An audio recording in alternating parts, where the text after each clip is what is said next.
Hello, people. It's Chrissy here. How are you doing?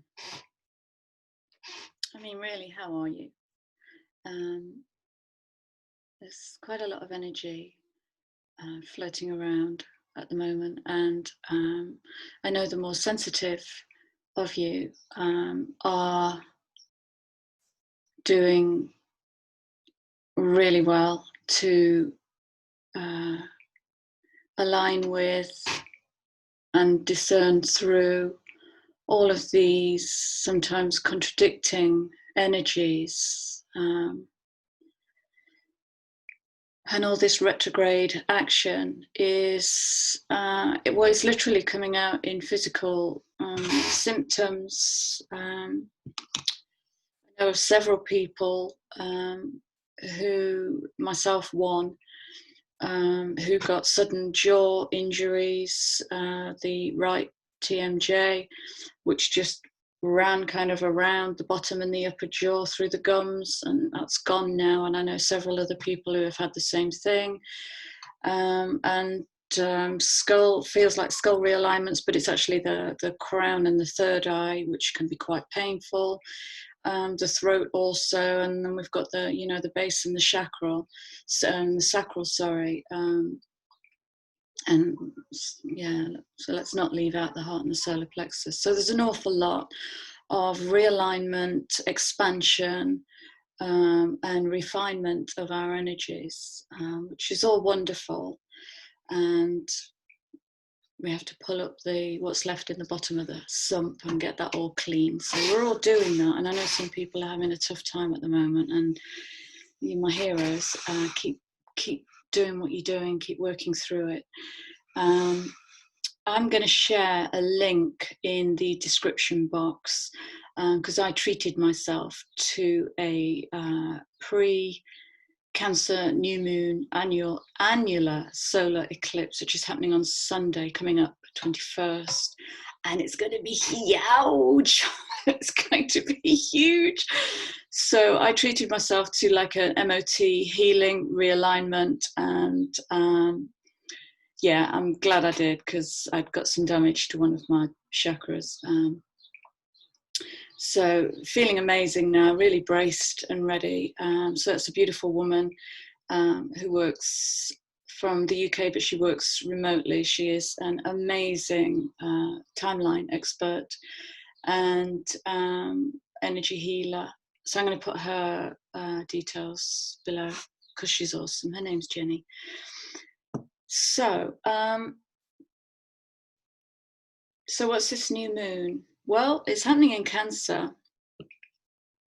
And Cancer is the sign of family, home. A Cancerian's home is their castle.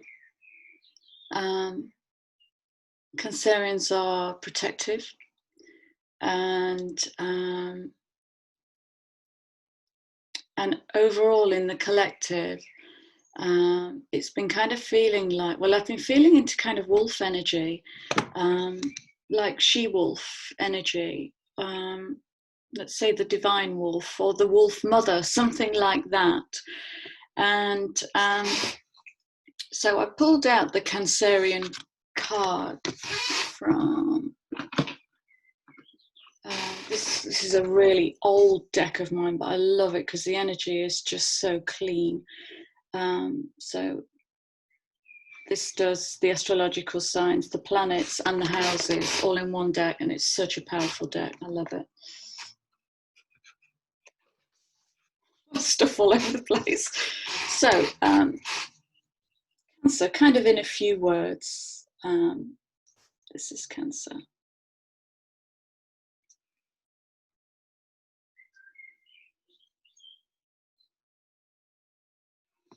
Okay.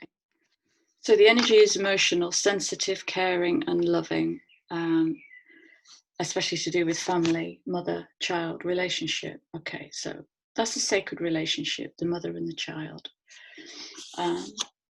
And I feel like I'm not really talking into the mother as a woman. It feels like the divine mother, which is in everybody. It's in everybody. So it's in the man, it's in his feminine, and it's in the woman as a mother.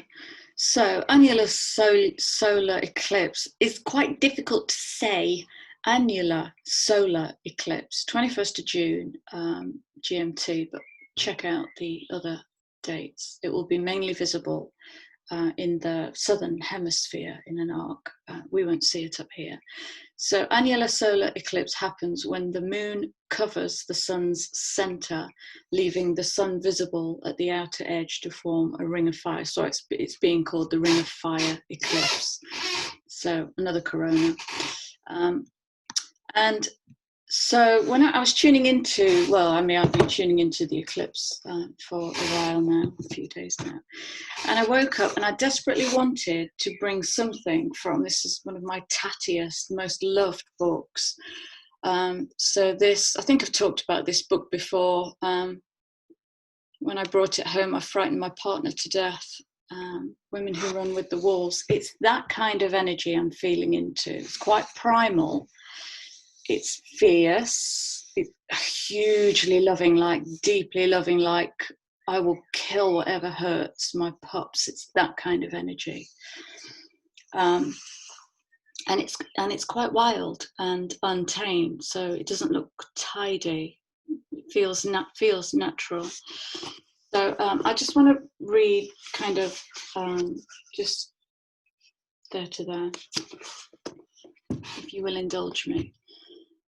The psychological soul plan for coming back into, let me just explain, by the way, just before I hit record, this book was calling me, and I keep it over there in the corner.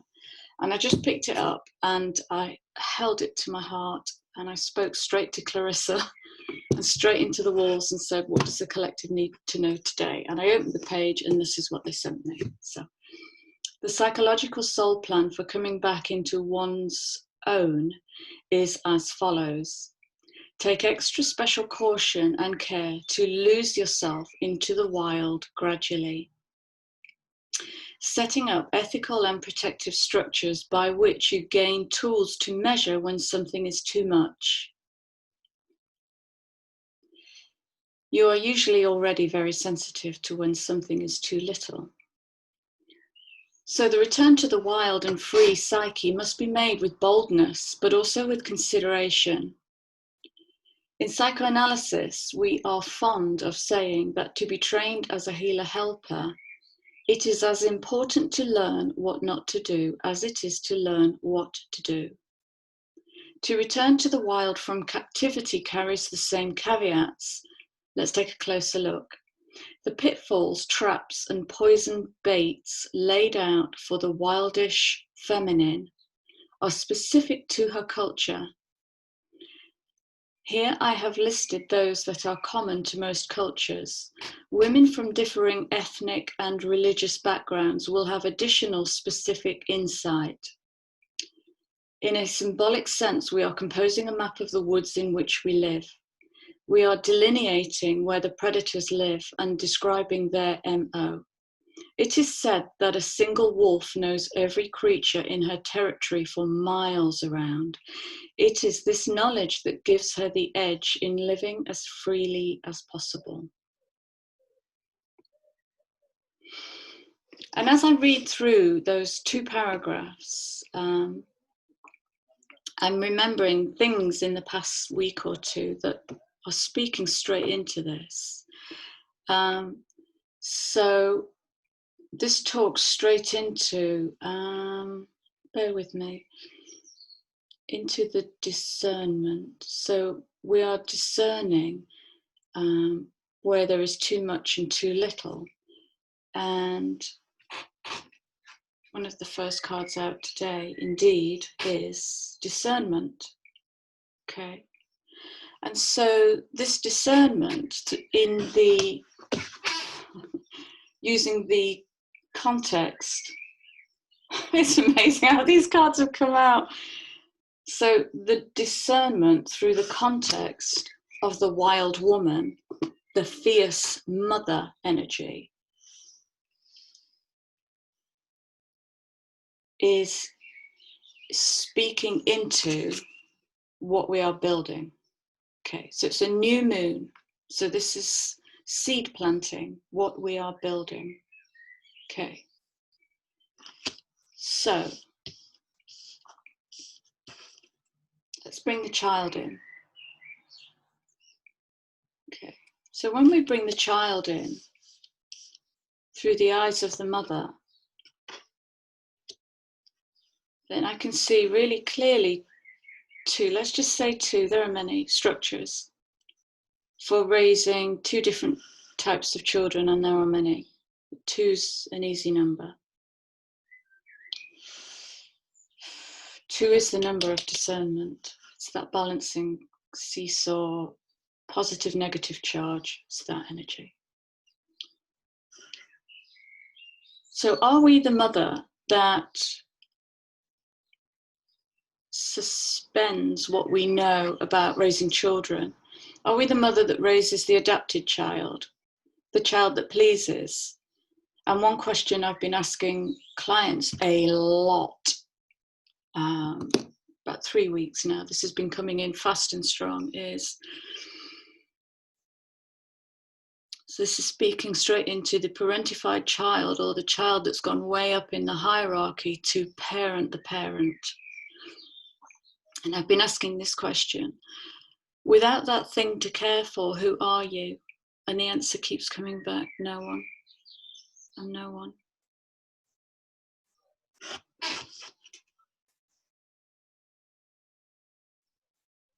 She doesn't look like no one, does she? So if we're raising children who are polite,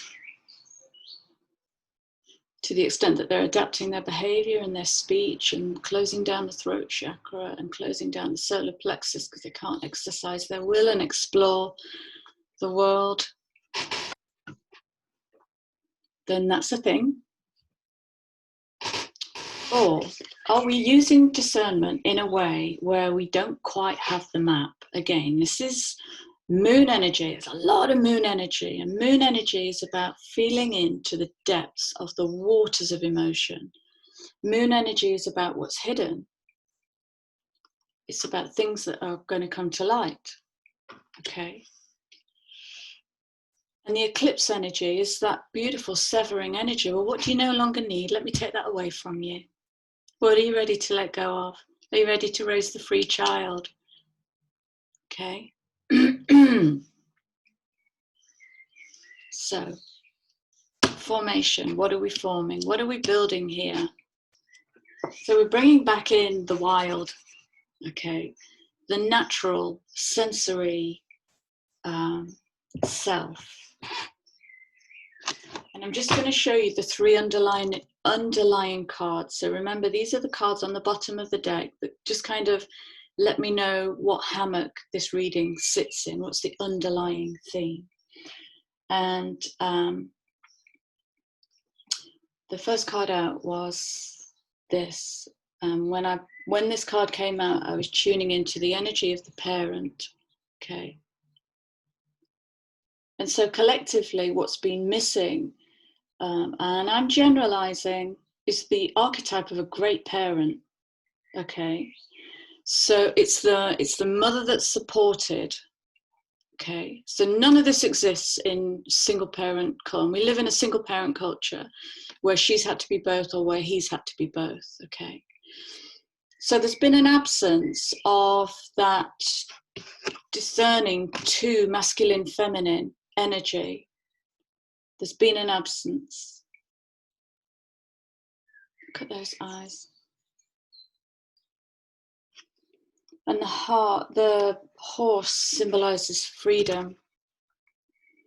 And that's kind of sitting on her higher heart, which I would associate with innocence and purity, the freedom of innocence and purity. It's not very free at the moment. Our innocence and our purity is slowly coming back to life through the archetype of the child. But generally, innocence and purity have been compromised. So that was the first underlying card. The second underlying card is dependability. So, you know, too many children on this planet have been raised in the absence of dependability. So they've had to become dependent upon self. Okay, dependent upon self, over responsibility. Who are you if you don't have this thing to take care of? I remember when I was 16 and I went to college, or 17 and I went to college, and I was asked, I don't know what we were doing, but I was asked some questions. I was studying psychology, I think. And one of the questions was, do you worry about your parents' bills? And I said, yeah, like that's normal. And then she asked me, why do you worry about your parents' bills? And suddenly it's like, what, I have a choice? Okay. So dependability, who do the children have to depend upon? Okay. And love this as an underlying theme. Wow. Alchemy. What is the wild feminine if she is not an alchemical magician? Alchemy is the senses. It's being able to use the senses and to harness the elements, you know, of fire, creativity, and air, mind, water, emotion, earth, the clay of life, the material world, to be able to harness those elements, and the ether, you know, 5 elements. To me, that's the pentagram, or one of the many meanings of the pentagram. And to build her world using those elements. So, you know, it's going to take a fierce feminine to build this. So for me, this new moon is asking us to reevaluate our blueprint. Let me just get these in, because I'm not going to stick around for long this morning. You know what I'm like, once I get talking, is to really harness the blueprint of, not the blueprint, is it?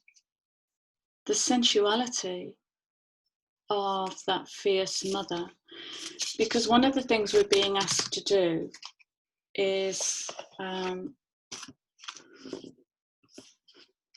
let me phrase this as a question. How good a fierce mother are you to yourself?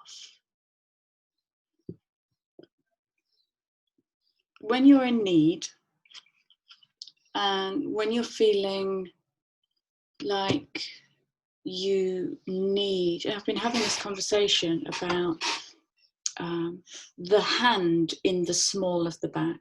And if you just do that, or if you get someone you trust to put their hand in the small of your back and feel, and just feel into that, I'm not going to talk into that, play with it. Get someone you trust to put their hand in the middle of the back where the back curves in, and just feel that. Because, no, I said I'm not going to speak into that. Shut up, Chrissy. So that kind of, it'll be all right because mum's there.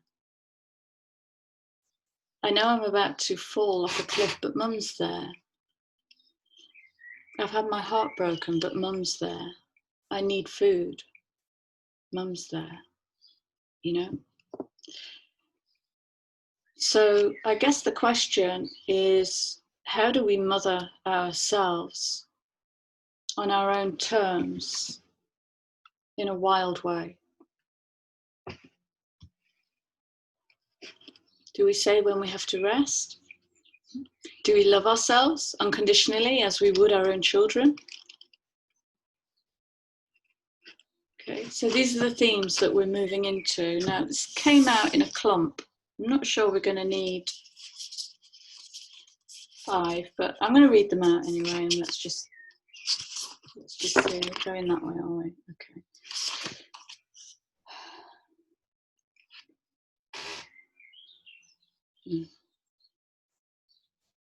Mm-hmm.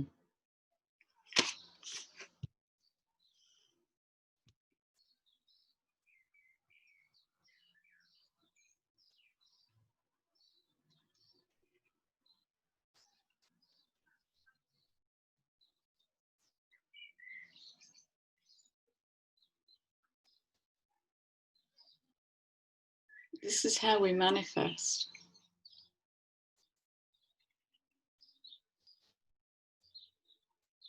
It's the vibration. The vibration of what we put out is what manifests in our world, in the physical.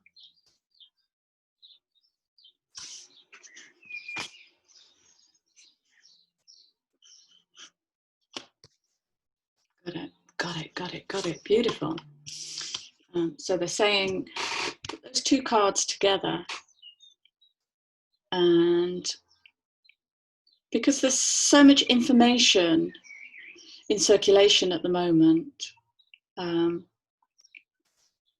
it's difficult to know what's real and what isn't. But you'll know when you feel in. Does this feel true? Okay. So Wolf Mother guarding the cave, straight to instinct. She goes straight to instinct. Okay. So your vibes will tell you when the information is too much. Your vibes, how you feel. Defer to those. And it's like I said to somebody the other day, because we have an inherent fear of our own shadow. Some are terrified of their own shadow. And so I suggested, well, how about next time shadow comes visiting, you just stop, drop into that pause and understand something else. And just go, hello, I see you. That's it. That's it. Because it's part of you. Why would you be afraid of part of you? The shadow is just the part that got rejected somewhere along the way. That's all it is. Oh, okay.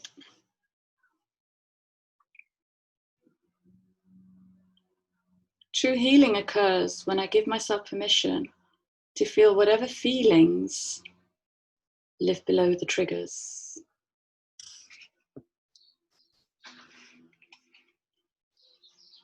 I know I say this a lot, but you know when someone triggers you, as much as you want to punch them in the mouth, go below the surface. Go below. That was the card I didn't show you. Absence, dependability, surface. Okay, so I suppose we could put those two together, couldn't we?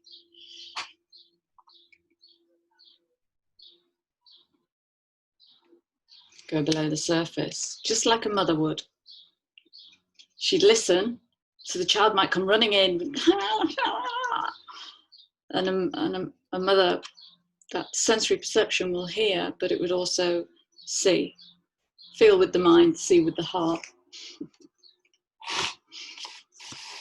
Chrissy, you can't do that. Yeah. What about that for a blueprint?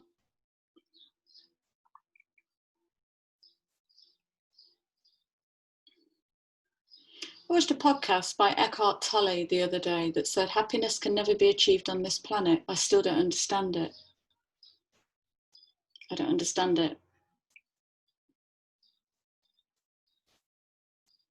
So, if that's scientifically true, what about joy as a birthright? What about freedom as a birthright? I was watching Merlin the other day. I'm totally obsessed with Merlin at the moment. There is a return of magic. That's a podcast for another day. And one of the scenes was King Uther giving freedom, or the keys to freedom, whatever they did, to the court physician. And I just guffawed out loud. Like anybody could give me my freedom. Wow, we've been bowing to that for so long. Yeah, baby. You are me and I am you, and we are we. There is no separation. Separation is an illusion.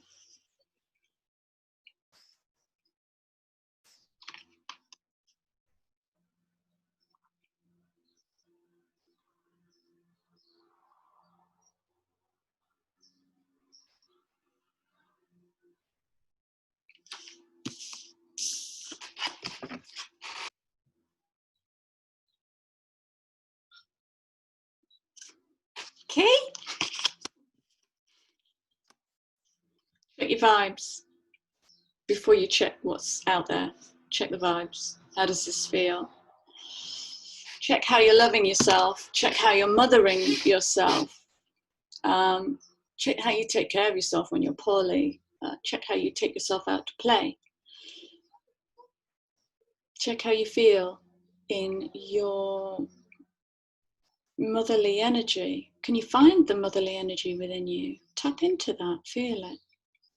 Feel it. Bring it to life, because that's the here. If you go into the bigger collective, we're actually talking about Gaia. We're actually talking about Earth Mother. And then if we go out into the cosmos, well, goodness knows what. But let's keep it in this dimension. So I'm going to leave you there. Just see what's on the bottom of the deck.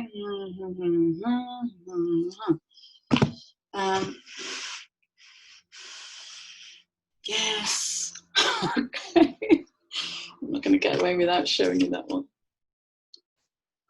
Oh, lovely. Okay. Sorry, I'm eating my mane. I miss my hairdresser. I can't manage with so much hair. It's insane.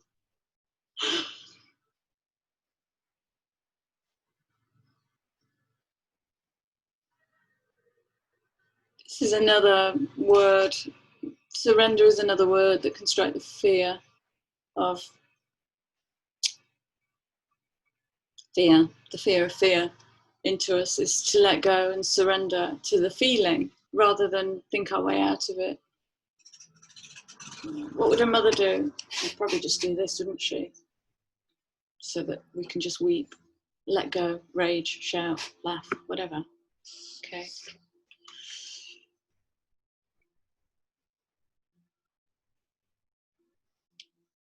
And all of this knowing and perception brings us to awakeness, awakeness. So that is it from me today, from the big mama in me to the big mama in you. Take care in this current energy. It's alive, I can already feel it, but the eclipse will happen on Sunday. Take care, be gentle, and I'm sending you all love, and I will see you all soon. Ta-ta for now.